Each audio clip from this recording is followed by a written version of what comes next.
Is that the Nice. one Yeah, I saw at Workbench? Yeah. we talked about it last week, but we were like, I don't know if we're allowed to say what it is, but it's Yeah, we something really talked cool. around it a little bit. Yeah. Yeah. Right. Okay. I'll pull it up and show people. All right. All right. So, Zach, we decided we're not doing the stupid theme song anymore. So you just want to No. take like a 5-second pause, and then I'll just get right into it. Yeah, I'll 5-second pause and I'll count you in and then just go for it. All right. Sounds good to me.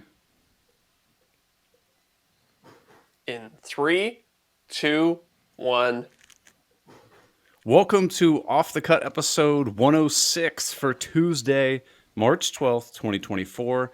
And we want to continue to remind you that the worst podcast available on Spotify and Apple is Jason Bentz and Brian Sedgley and Ronnie Fulton's Green Sewers podcast. But the best place to buy woodworking tools is KM Tools. Isn't that right, Jonathan? That's absolutely right. Katz Moses Tools is a company founded by a woodworker, and we make tools for woodworkers. We focus really heavily on doing product development for high value, simple tools. I think one of the things that got me started on this journey was I was so frustrated by spending so much money on a bunch of junk that had all these bells and whistles that meant nothing, that you used for nothing, and people trying to reinvent the wheel. So we focus on creating amazing tools that work, and because we don't put all these like doohickeys and flux capacitors on them, they're really great value and a great price. Which actually reminds me, gentlemen, that you talked about this last week. You said we don't even know if we can talk about it. We're launching this in 13 days, for 12 days from today. Ooh. So not this Sunday, but the following, the Katz Moses Jig Square. We've filed a patent for this product. And this thing is really cool. It's for the main use is for a crosscut sled, so you don't have to do the 5-cut method. So when you raise your blade through the first time, when you raise it through the base of your sled, then 2 tabs fit into the kerf. And then this one, the center tab, expands with this knob here. And it's cool. It's spring loaded. So when you loosen it, it actually retracts too. And that is like a fulcrum. Mechanism. Yeah, it's a fulcrum in the kerf. And then it locks it down real solid. And then this fence is tighter tolerances than a Starrett square. So this is so square.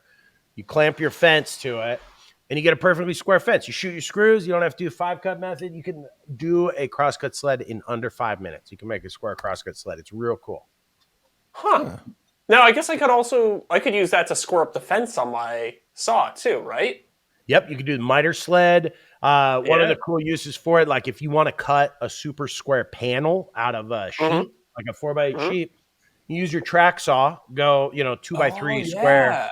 But you want to retain that big piece because you're, making a router table, right? You need 2 big pieces for the top. You can take put it into kerf from your track saw, butt your track right up against the fence here. You have a perfectly square cut without having to, do all these weird things and measure off stuff real fast. The miter sled usage is really cool. Any jigs that ride your fence, you could take that piece, lay it down against your fence, raise the blade through it, and then you can make a square 10-inning jig. I didn't even think about that.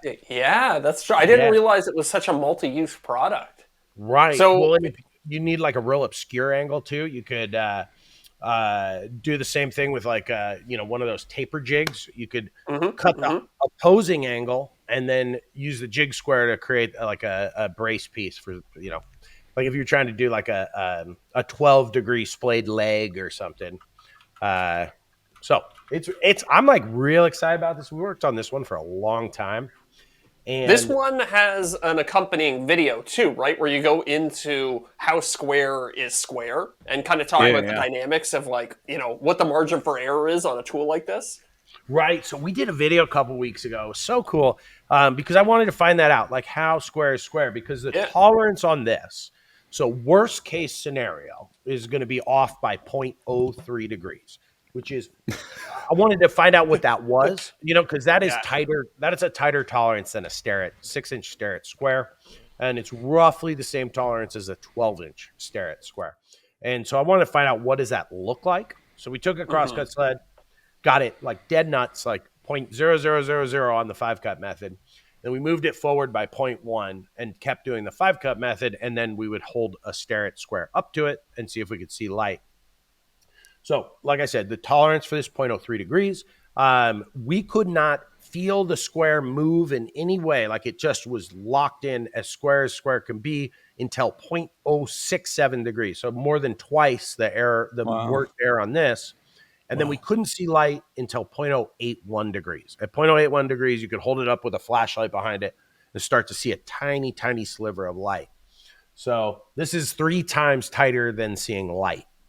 There's the tolerance on this. So in other words, it's square. It's real square. You're probably introducing more errors at other places in your crosscut set. Like if you clamped up multiple pieces of plywood and like didn't clamp it to a straight edge or a workbench or something, that's probably your bigger problem than anything. I mean, I was showing we talked about that in the video, like all the other ways you introduce error. And just like if your runners aren't tight, you can get, we were showing that a sled I used to have that was square, but it was wrong when I cut it. So I added a layer of veneer to tighten the runners up, but that veneer had rubbed off. So we had 0.1 inches of play in that. So if you push with your right hand and pull it back with your left hand, you're going to introduce all kinds of error anyways. Right. Like you said, a flat fence, I mean, that can throw you off big time too. Right. And at the end of the day, people are going to just bitch and complain about, oh, mine isn't perfectly straight. But it's like, you did it. You introduced the error. Right. You did it. And one of the funny things is we have the number. If you Google search 5-cut method, I think ours shows up first in Google. So I get all kinds of people that email me because, since William Ng introduced a 5-cut method to YouTube, right, 10, 12 years ago, it's gained tremendous amount of popularity, but nobody ever said, where should you be? Like nobody has ever said, this is your worst number. So we figured out, because people would email me and say, oh man, I can only get it to 0.01 on the answer to my 5-cut method. I'm like, dude, you are like NASA level square right now. Like, you should stop. Because, 5-cut method is designed to what's the proper engineering term? I always say accentuate the error or but it's really there's some term for it. But people get these numbers that are like, we found it with our 5-cut method over 30 inches. If you're getting 0.02, I think you're so square you won't be able to see light or feel the square move, and people would freak out over that. And I think when you do product development, these are the things you think about, because you go, okay, if I'm going to bring this product to market, what's the first YouTuber going to do? He's going to buy one, do a review, and then do the 5-cut method.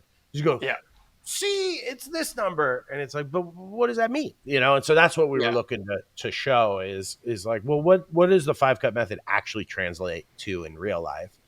And do you think that you are particularly sensitive to that kind of criticism because you are a YouTuber? Like, I watch companies, like big companies like, Stanley, Black & Decker, they'll put out squares all day long that aren't square, and they just don't care. So do you feel like as a member of this community, like you have to be held to that standard of like the really obscure YouTuber who's going to, measure it with lasers or do the 5-cut method? And that's a really good question. I think it's the opposite of that, which is I hold myself to that standard. Like when we do product development, I do not put out stuff I will not use in my shop. I refuse. That has been like the ethos of our company from day one is like, we don't email people without value. We have a whole marketing team. I've got copywriters. I've got people who do pay per click marketing. I have people who handle our email list and our email marketing. And the number one rule here is we do not contact customers without value, period. And so any email that goes out has to have like a tip, a blog, a short blog. It has to have a video that shows them some cool technique. And so I'm the same with products. Like if I'm going to put money into this, it's going to be great. It's going to be great. And I guarantee it. So it was a great question. I'm not sensitive to it. I just know where people are going to try and, when you claim something is square, people are going to, when you claim anything in a product, people are going to be like, oh yeah, hold my beer. And they're going to try and prove you wrong. One of the funny things that you find is just so hilarious is like sometimes we'll get reviews that are just unfair. It's like, Yeah. and I know because I've been talking to this person over email, and it's like, we'll get a 1-star review because it got stolen off their porch, right? And it's like, man, I didn't steal it, It's like, or they assembled it incorrectly and didn't follow the instructions, and they messed it up. It's like, well, I'll send you the piece for free, but just please pay for shipping. So it's like, it's like, man, I still have to take the bus to work here, man. I'm not. And it's not just free to send this stuff out. Like, No, No, it's so totally expensive. not. I mean, it's like, we're real good at shipping because we ship so many packages, and so if you are an aspiring shipper of things, pit FedEx and UPS against each other. Call your UPS rep and say, FedEx gave me this price. That guy's going to show up with better price. You can we've been beating them up for years, and apparently, we're paying Amazon prices at this point. Nice. I mean, that's look, they're still fantastic. making money, right? Yeah, I mean the thing is, it's so funny is they're really good at hiding fees too. Like they'll be like, oh yeah, we can crush UPS prices. They're like, except for the fuel charge. And you're like, what was that? You're like, oh, don't worry about it. And then you ship a package that's like a mile outside of Sydney, and they hit you for a $270 fuel charge on top of the $30 international shipping. So they get you on all the weird stuff. What kind of volume are you doing on a given day, or like a week, or do you have like some sort of metric? Or are you sending out 1,000 packages a week or something like that? Yeah, I'd say that's more a day. A day, okay. Yeah, it varies.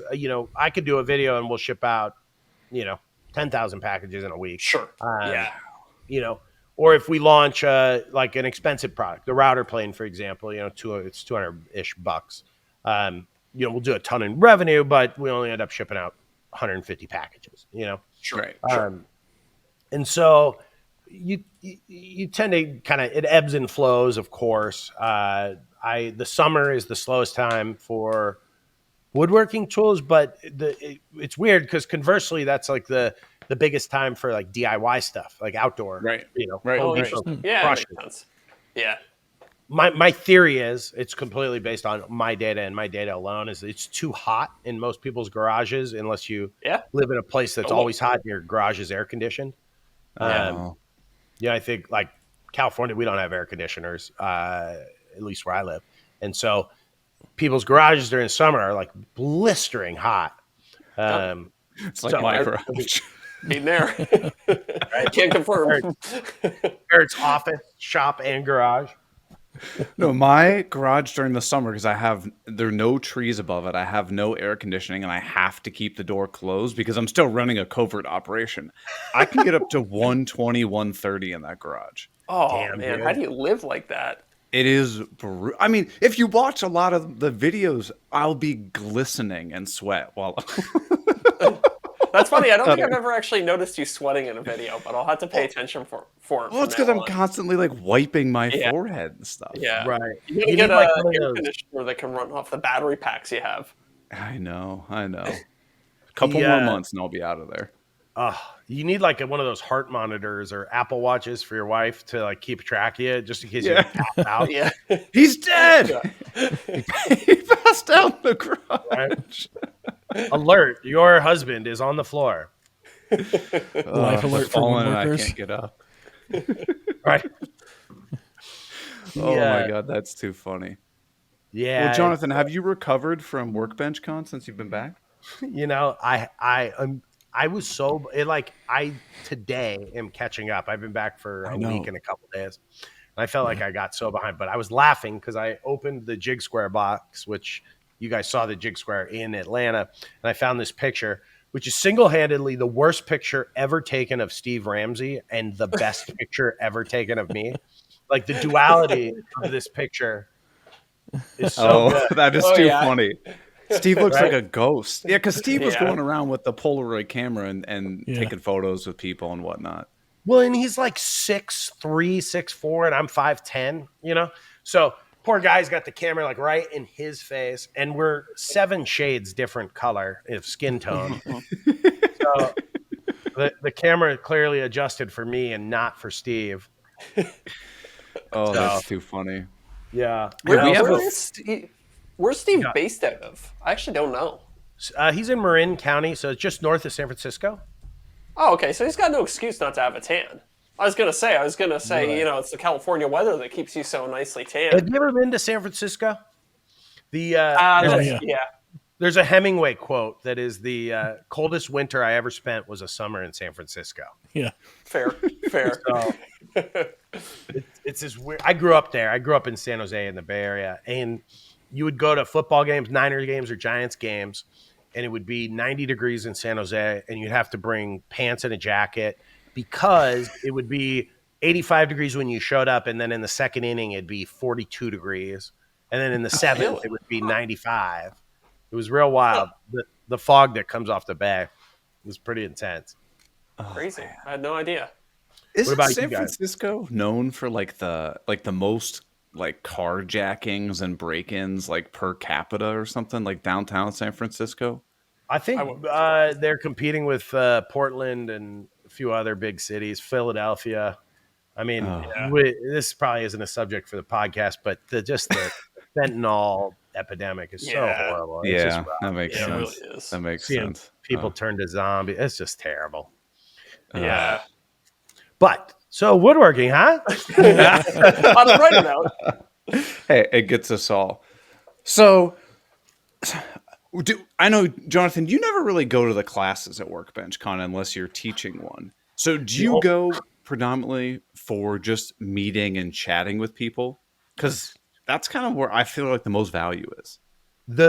I don't go to very many classes, correct, and I never really have because I mean, you remember when we were all sitting in the pit by the bar during the day and just hanging out, and there's like between the 10 people sitting there, we're talking, 7 million followers between different platforms, and we're just sharing kind of information on how to create content and what's working on different platforms, and that value is so high. Right. Yeah.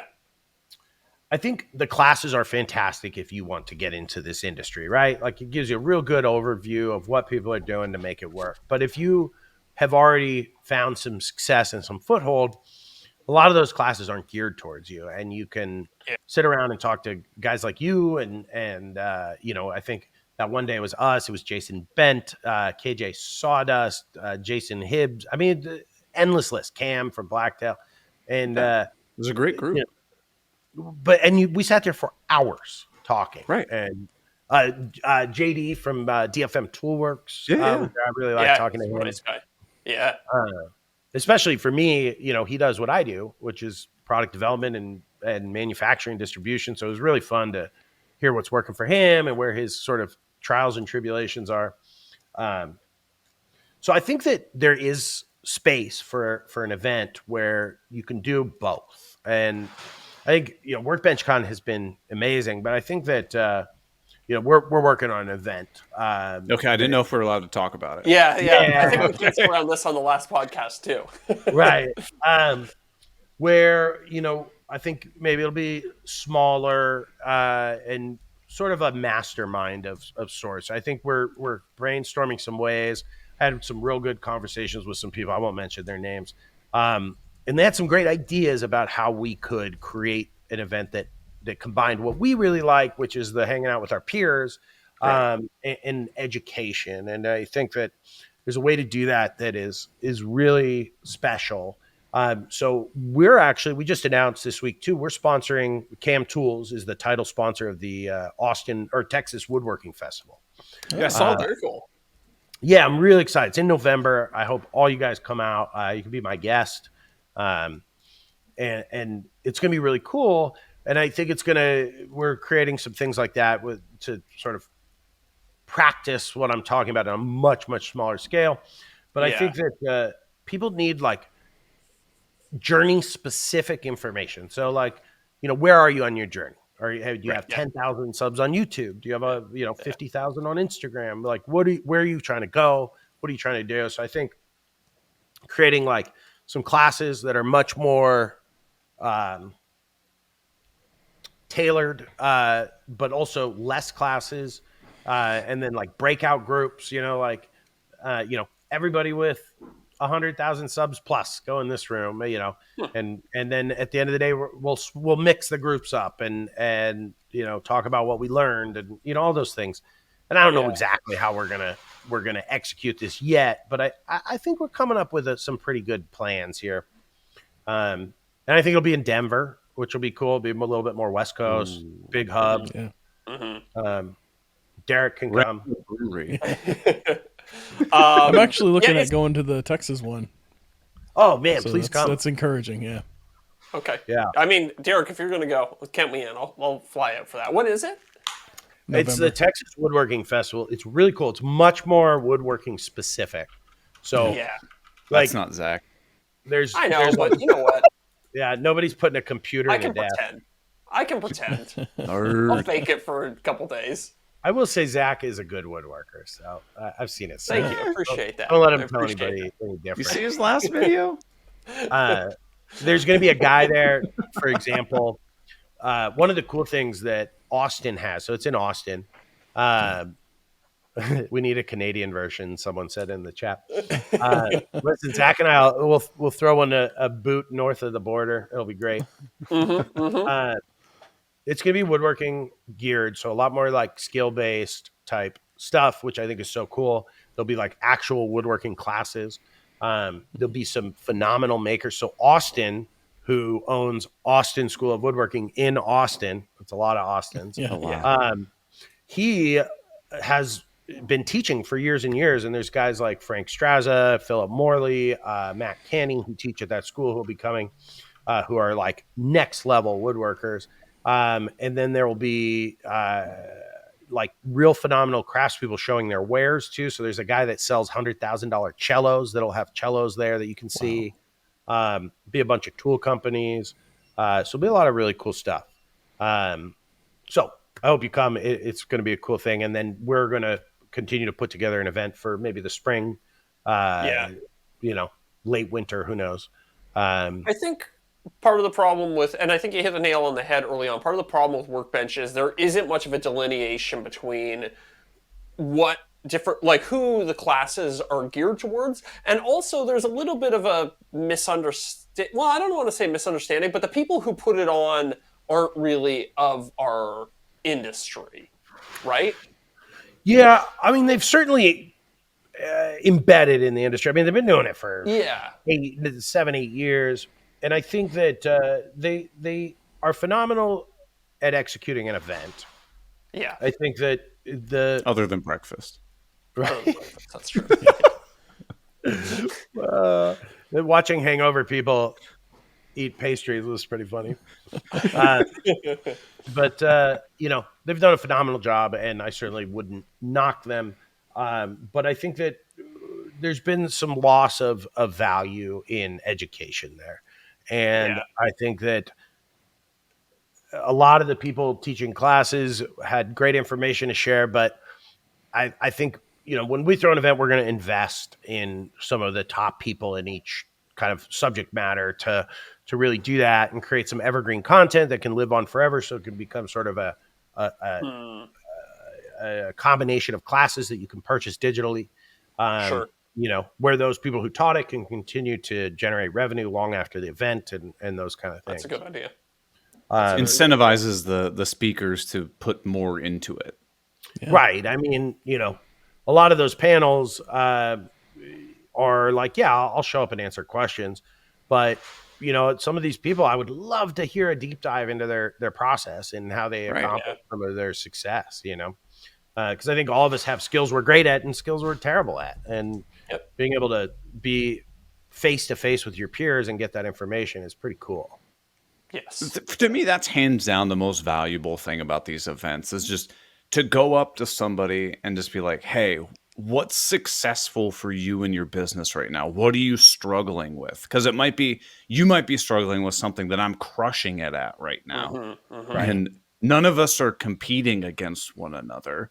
It's like, let me show you what's been successful for me. And it might not work at all. Like I know last year I spent hours talking to Craig and Jason Hibbs about A/B testing thumbnails and stuff like that. And then I caught up with them again this year. I was like, how'd it work? They're like, oh, didn't do anything for us. And I was like, Interesting. but that's interesting because for Right. me, absolutely crushes it. Yeah. Yeah. I think to speak to you saying we're not competing with each other, I think one of the best things about Workbench Con is, and I used to experience this when I was trying to get into this industry, was like you can walk up to literally anybody, say hi, and they will have an hour-long conversation with you. And It's pretty funny when you see people on day one who are, I see them out of my peripheral wanting to come talk to me, and they're like, they're nervous or they don't want to interrupt or whatever.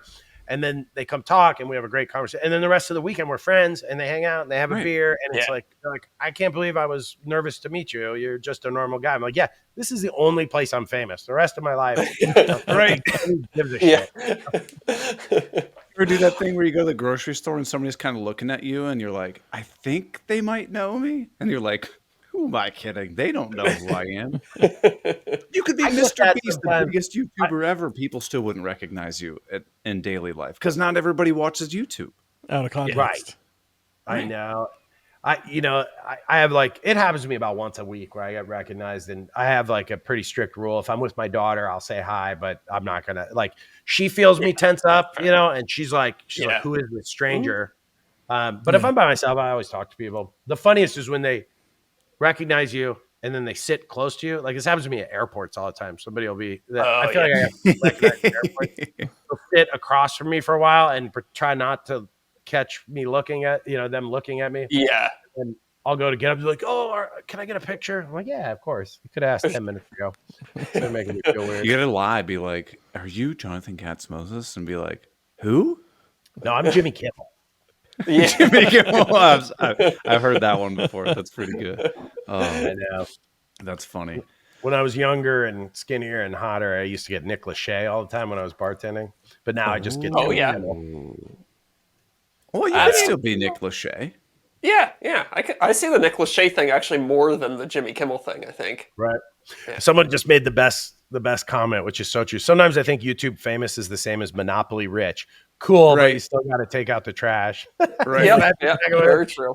Dude, I'm still still a dad. I still, cook dinner for a little 4.5-year-old blonde all the time. And, I still got to do all the chores. Rod does normal people. I think that was another good thing about Workbench Cons. Like you meet all these people, they're absolutely crushing it in their industry. And they're still stressed. They're still having that mental, oh my God, this could all go away tomorrow. Yeah, I don't think that feeling ever really goes away. That's the wolf at the door, man. You gotta, everybody has the wolf at the door. And that's something I like when people, I do a lot of business coaching. I have a lot of advisory roles too. Like I'll join boards as an advisor. And I keep telling people that I'm like, listen, the wolf's at my door too, man. My fixed cost for my business is $100,000 a month. Right. So if we have a bad month, it's real crazy. It's detrimental. Yeah. And so, I got the wolf at my door all the time. I work so hard because I'm scared. I'm scared all the time of failure. And that never goes away, but you learn how to embrace it. You learn how to live with it. And you learn how to manage that feeling.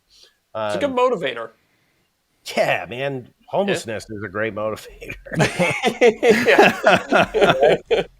Yeah. Having a kid is another good one too. You're like, ooh, I got to keep feeding this one, huh? She's going to keep eating until she's 18.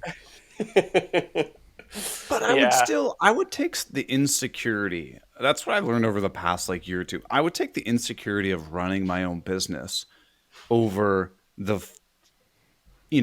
made up false security of working my day job. You're like, oh, I have a secure job. It's like, maybe. Well, you don't. You could be fired tomorrow, and then you have zero streams of income. It's been 100,000 tech layoffs since the beginning of the year. I mean, it's right. There's a real kind of famous quote. I'm not sure who said it. But entrepreneurs are the only people who work 80 hours a week to avoid working 40 for somebody else. Right. Yeah. Right. It's very true. I mean, some people are risk adverse. I feel like this is why they always say the world is run by C students, because people who get straight A's are typically people who like structure and like to have a boss. And, people who totally screwed around and got suspended every week like me, we can't stand being told what to do. So we're like, we'll go do it ourselves. Mm-hmm.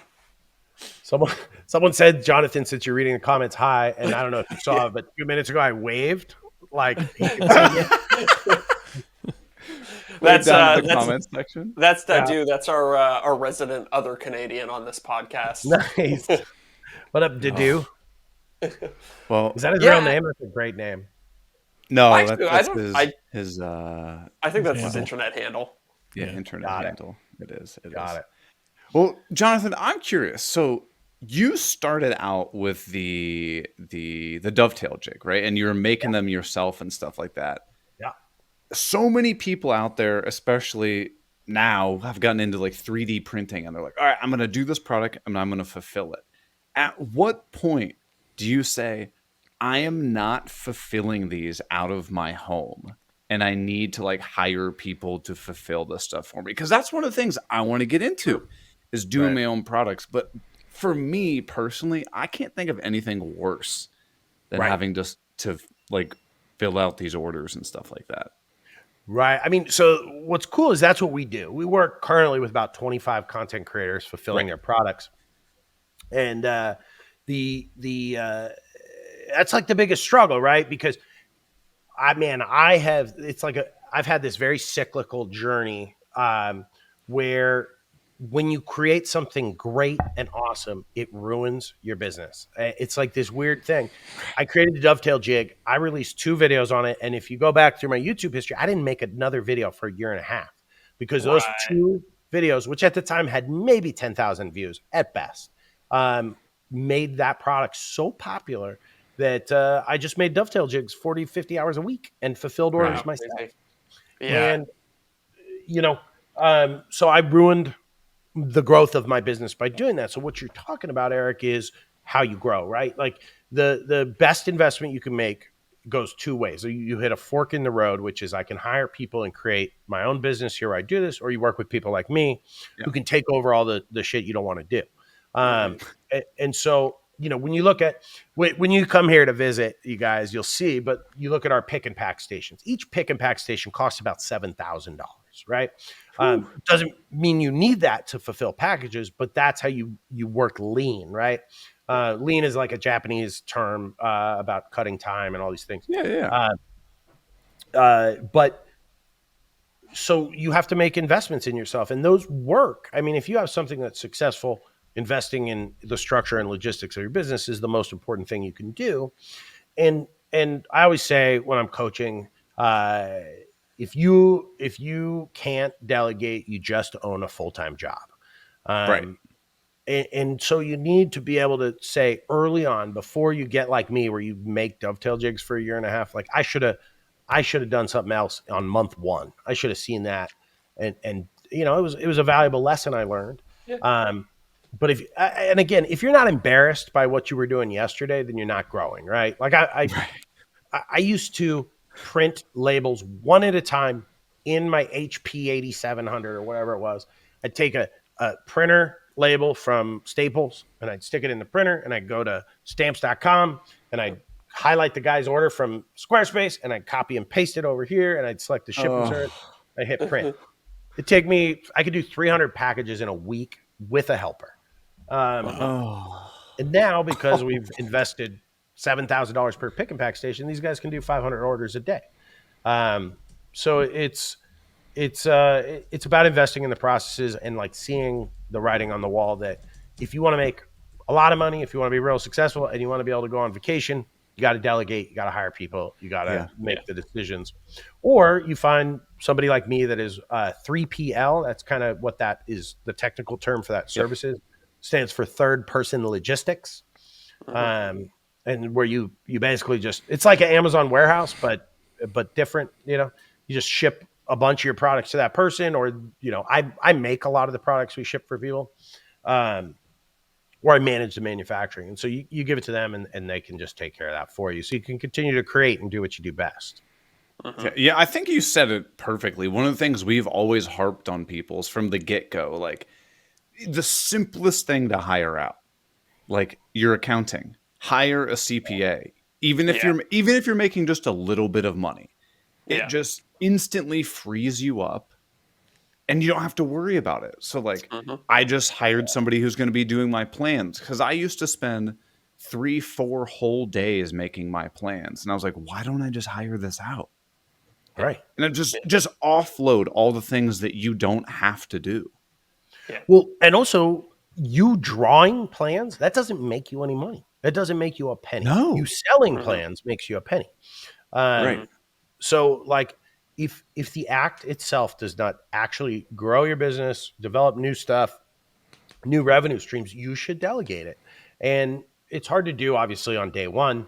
Right. If you're not making any money. You should be able to say, Eric, if you do this 20 hours a week, are you going to make more money than if you make videos 20 hours a week? If you create new projects, new builds. Yeah. And the answer is very obvious. Right. And I think, as with anything, we try, I tell my guys, so we have like a thing around here where it's like, tell me how you can save 10 seconds today. Tell me what you need. I want to empower people to make good decisions, and I want to empower people to like give good ideas. And, my advisor, so one of my advisors is the co-founder of Patreon. I meet with him. Okay. Yeah, dude, if you ever get your Patreon locked out, call your boy. I can get it unlocked real quick. Okay. But got to take those nudes off. Right. If your OnlyFans fan page gets locked out. One of the things he told me early on was like, I was really struggling with something where it was something I had done forever. It was very technical. It was like resulted in a lot of money out the door every time, I was ordering things and doing stuff like that. So I go, well, why don't you give it something? I'm like, yeah, but what if they screw up? He's like, well, what's the worst mistake they could make? I was like, well, then, over ordering. He's like, so what's that? What are we talking about? 10 grand, 20 grand? I was like, I don't know, maybe 50 grand in one order or something. He's like, okay, but how much money are you going to make the company by developing products full time? I was like, yeah, probably many, many, many times that. And so, good way to think about it. Right. And have they screwed up? Absolutely. Was it a big problem? Absolutely not. And so, it's like, not only that, but nobody learns from being successful. You learn from failing, right? Right. Like, you can have dumb luck over and over and over, but until you have adversity and failure, you will learn nothing. I think one of the first times we ever talked, Jonathan, we had a nice long phone call together. And because I was like kind of starting out as an early content creator at that point, and I was kind of picking your brain about things like what to hire out, what not to hire out. And one thing that you said to me that's always stuck with me is you were like, I do the things that I know only I can do in my business, and the rest I try and hire out. And I've tried to stick to that as best I can. My strength lies in ideation, creating projects, kind of being the host of the video. The other stuff like editing, it's like I might dabble my fingers in it here and there, but it doesn't need my mind. That's kind of something that I can hire out, and so that's something that's stuck with me. Yeah, that was very fun. It was like the kind of the first big like other content creator that ever reached out to me was Jonathan. Yeah, you were our first creator of the week. I watched one of your videos. I was like, this guy is going to be a star. And so I reached out to you, and I remember that conversation. It was really fun. I love to do that. It happened to me when I was coming up. A couple people, David Picciuto, Matt Cremona, reached out, and I remember how much it meant to me. So I love to do that. I love going on the R beginner woodworking on Reddit and answering questions. I try and go on there a couple times a week and just try and answer as many questions as I can. Oh, can I pump your tires real quick for a second? Yeah, of course. I stumbled upon this thread on Reddit of it was good. who's your most hated woodworker on YouTube, Jason, and everybody. there was definitely people we know in there, but somebody was like all of them except for Katz, and then there was like 10 people after him agreeing like, oh yeah, Katz is the best. Katz is the best. Katz oh, that's awesome. Really funny to see. The only positivity you'll ever see on Reddit. Exactly.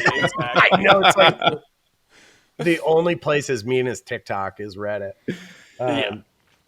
That's funny. I'm also really excited. I learned a new Canadian term, pump your tires. I Your knew tires, exactly what that meant from yeah. context clues, but I'm going to be taking that home. I It's a mean, you good could line. also misconstrue that saying. Well, sure. Hey, But listen, that's man, half the fun I of would it. accept either from Zach. Ridiculous. So, What, Jonathan, how many? You don't have what to do you tell think us what has they been your are. biggest How many struggle growing, Zach? products? Like from that time we Oh, had that conversation, because you've grown so much. I think consistency for me has been hard, and kind of finding and defining my own niche. Like I'm starting to get it now, but you know, I'm never going to be as good of a woodworker as 90% of the people in my space, we our know. space, I should say. But I've kind of found this angle. It's like, okay, I really like tech stuff, so how can I integrate tech stuff into everything I do? And that kind of gives me like a unique defensible position almost, Hmm. where I have like my own niche and I can kind of carve my own lane a little bit. So I'm not competing with, you know, like Chris Alimony when it comes to actually doing woodworking, because I know I can't compete there, right? So Right. kind of just like finding my own target audience and my own lane has been the biggest challenge, I think, for me, and the biggest change since we first spoke. Yeah, I know. I've seen your videos change, like the subject matter over time, and I've seen like you have huge mega hits and then big like kind of failures as Yeah, you define that. But I think that was yeah. the thing that really drew me to you when I first saw your video was how good of a storyteller you were. It was very Oh, thank you, man. Casey Neistat-esque. Like you were very good at telling a Yeah, story and putting the right shots and things like that. And that I thought was like the defining characteristic, which was why I thought like this guy's he's gonna be a star because you're really good. I I think you share that too, Eric. You're also an yeah. incredible storyteller as well. Well, that's one of the things I've definitely noticed within the last, honestly, it's been the last like 6 months, maybe a year, is everyone in the space who's successful has gotten away from and then I cut this to 90 degrees, and then I ripped Yeah. this to 2 inches. It's more like you're using something and you're like, you know what? I really don't like this router table. This really drives me nuts. And you have like that sort of dialogue while you're doing something, so you're engaging people in multiple different aspects. And but it's also hard, and it's also more challenging, I think, to develop that story arc. And I think that was what most people were talking about at Workbench Con this year, is There like, was a how do you lot of create a story talk. story beyond Yeah. about what you're Yeah. doing, right? But it's people. I think people overthink it to some degree, and I'm obviously guilty of this too. Like it's like, oh, how can I make a story out of this project? Well, you already have a story. Like you Right. have your beginning. I want to build a table. You have your middle. Here's how I built it, and then you have the end. But like it's kind of being, like it's more of a framework of how you analyze a project and how you Yeah. relay that to people, right? Yeah. It's yeah. It's just And make it approachable. I mean, I think the hardest thing for me to learn was that the overwhelming majority of people who are watching my videos have zero intention of ever doing anything yes, that I'm doing. They're yes. watching it for entertainment, Yes, right? Absolutely. entertainment. I think that's Yeah. a big thing. I Yeah, was I think. sorry. Go ahead, Jonathan. No, I think too, one of the problems, I know that was a big topic of conversation at Workbench. It's something I've almost refused to do. I still kind of do Well, very educational content. Go ahead. yeah, exactly. It's almost like a different stream, right? And I Yeah. think, but it's also maybe what people go to YouTube for. Like I've seen a lot of other content creators like that I followed in the photography and videography space when I first started.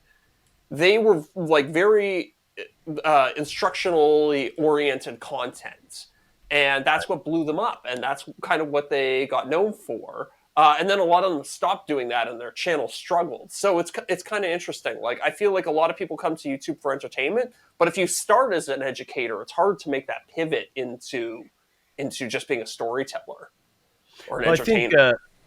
sorry, go ahead.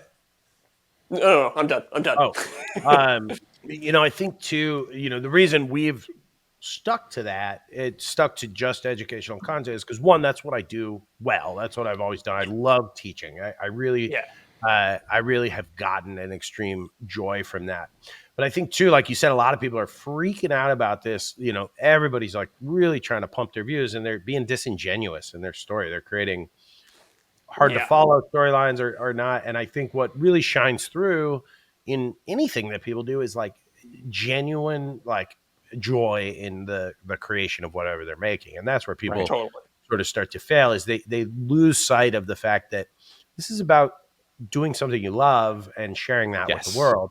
And I think that goes to everybody in who's listening to this, regardless of whether you're a content creator. But it's like whether you're making a project, are you doing something to like because your uncle wants you to make him a table that looks exactly like this? It's not fun, you know. Or are you doing the things that bring you joy, that help you grow as a creator and a creative person, and doing all those things? And I think that's like the key to life almost is we kind of get one trip around the sun, and you got to be happy. And so I've gone the other way with it. This is why we do the no BS woodworking series.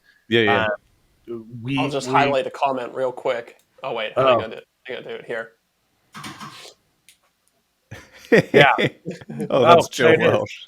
The intro line to that is no sponsors, no fluff, actionable information you can take to the shop today. So we try to distill subjects down to just the information you need to get it done today. Because YouTube has become this giant clickbait craziness where it's my mailman killed my cat, and then it's like a video about making a side table, you know? Or I almost lost my finger doing this, and it's a guy like, you know, cutting yarn with a pair of scissors. You know, get out of here, dude. I just want to know how to crochet a hat. And the frustrating thing is people watch that. So it's like, I know, if you want the video to be successful, I mean, there's some avenues where that works. But I think one of the things we haven't touched on is your measure of success. So there are some people when I've met, and they're you know, they have a YouTube channel with like 5,000 subs, and they're like, oh yeah, I'm working on this full time. And in my head, I'm thinking, how the hell are you making a full-time income of 5,000 subs? Well, that's because all 5,000 of their subs are heavily engaged in what they're doing. Buy all their courses they put out, buy products that they put out, all of this other stuff. And if they're only getting 1,000 or 2,000 views on a video, to them, they could still be crushing it and potentially be making way more money than somebody who's bringing in millions of views every video. 100%. I went full time at 10,000 subs with an editor and a photographer, and it was because every single view translated to sales for us, and we have always kept that model, which is if I provide value, people will support you, and that's why we haven't gone to crazy storytelling clickbait, is because it's like, listen, I'm going to give you information.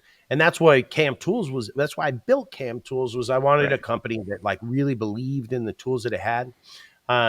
Everything in my store is in my shop. Everything that we sell, I use. I have either developed or had a hand in it, or have found something that just works better than anything else.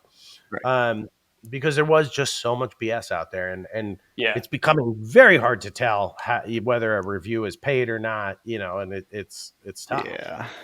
I mean, we know, because we can look at telltale signs. Like, did this person get the product before it was actually released? If I look in the description, is there a link that's whatever.com/Zach Builds? Okay, that's an affiliate link. It's very easy for us to tell most of the time, but not all the time. Well, you know, like, we all know, like, we can get free tools at the drop of a hat. We can just call up Bridget or whoever and say, hey, can you send me a circular saw or something like that? And it's like, well, do you disclose that? And it's like, who was it, Eric, that you pointed out to me, who has like a little disclaimer whenever they have a tool that was provided to them, like just highlighted on screen? Michael Alm does it. Yeah. And what's Scott Brown Carpentry? No, Michael Alm is somebody we do all their distribution and Michael and I are working on a couple products together. He's the nicest guy in the world, man. He really is. He's like super genuine, nice guy. Or the link starts with like LDDY dot, you know, it's not just like whatever. which, I mean, no fault. I mean, people got to make, like, it's not free to do these videos. It's not free to provide this information. But I mean, going back to what I was frustrated with the No BS series, my company, all that stuff was, I wanted to provide good information, and I wanted to provide tools I knew were going to be good.